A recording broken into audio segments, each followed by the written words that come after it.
With Week 4 right around the corner, I think it's time we appreciate what made Week 3 so memorable. New starting quarterbacks.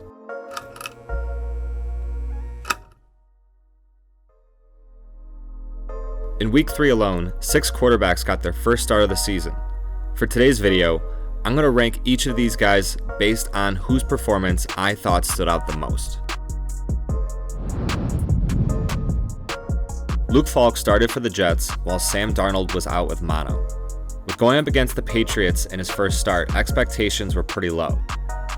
Last week I talked about how dominant that defense is, and Luke was not able to crack the code either.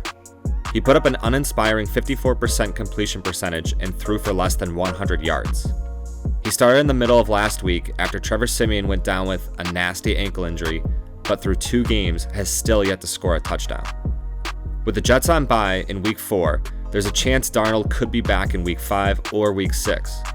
But if he's not, I'm sure there's some Eagles and Cowboys fans that could be licking their chops. Josh Rosen couldn't have asked for a worse start to his NFL career. He thought he was going to be drafted in one of the first few picks last year. He ended up falling to 10th overall, and Arizona traded up to get him, and they probably thought they got a steal, but then proceeded to end their season 3-13 and got the number 1 pick overall in the 2019 draft. Though it was only 1 year later, they drafted another quarterback, Kyler Murray. A day later, Josh was traded to the Miami Dolphins. The 2019 season has only just begun, but the Dolphins are looking like the worst team in the league, by far. I almost feel bad for the guy. No matter where he goes, his teams are just terrible. With going up against the Cowboys last week, Rosen had an abysmal 46% completion percentage and threw for only 200 yards and no touchdowns. Those numbers are pretty weak. But the kicker is, they weren't really his fault. I'm sure most don't believe it, but Rosen actually had a pretty good game.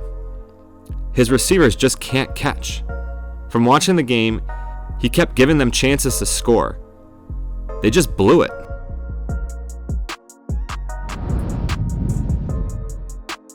Mason Rudolph had one of those chances you just dream of when you're a little kid. You know the one. It's your first NFL start, it's a 1-score game, less than 2 minutes left, and you got the ball. I wanted him to take it down and just do it. When I saw this opportunity, I was already thinking of how the Steelers were going to be the big story of the week. They had just got safety Minkah Fitzpatrick, and he got an interception and forced fumble in his first game. This final drive was going to be the one to spark their season. Or at least, so it seemed. In New Orleans, it looked like there might have been some type of QB competition before the week. But Teddy earned the start. He wasn't really slinging it, finishing the game with 177 yards, but when you have a 70% completion percentage, 2 touchdowns, no interceptions, and most importantly, a win, that's all that matters. Brees might think that he can beat the 6 to 8 week timetable that he's been given for his recovery, but after that performance from his backup, he might not have to. The Saints are right where they want to be, atop the NFC South. The decision between the number 1 and the number 2 spot was really close. Kyle Allen stepped in for Cam Newton while he's dealing with a foot injury and led the Panthers to an easy 38-20 victory over the Cardinals. He didn't just win in his first game. He got to play in front of his hometown, completed 73% of his passes, and threw 4 touchdowns. That was good enough for a passer rating of 144. That's the second best passer rating in Panthers franchise history.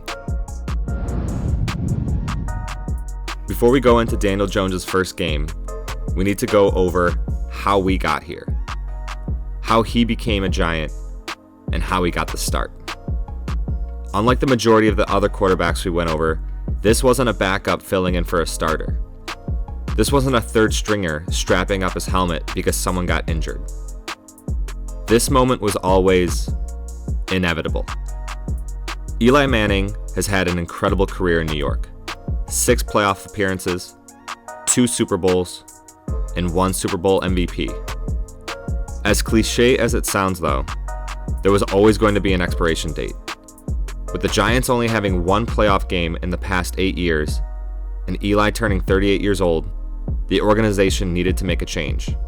Whether fans liked it or not, come draft day, Daniel Jones was that change.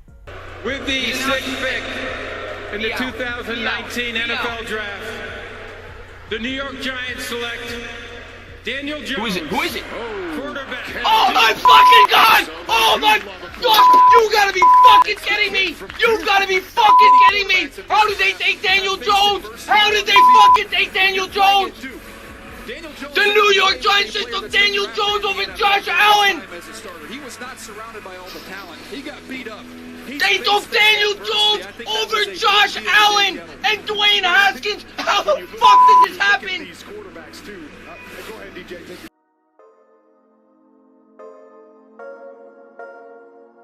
In Jones's first game, his defense did him no favors. They allowed the Bucs to score on all 5 of their first 5 possessions. After the first half, the Giants were down by 18 points. To put this into perspective, in Eli's entire career, he had 44 opportunities where his team was down by 18 points or more, and he has never led a comeback of that size. In Daniel's first game, he did just that. It was the largest comeback for this franchise since 1970. And here's the best part.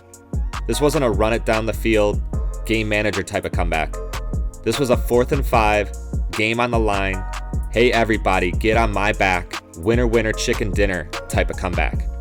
It's way too early to predict if we have a star in the making, but the one thing I do know, that was a hell of a game.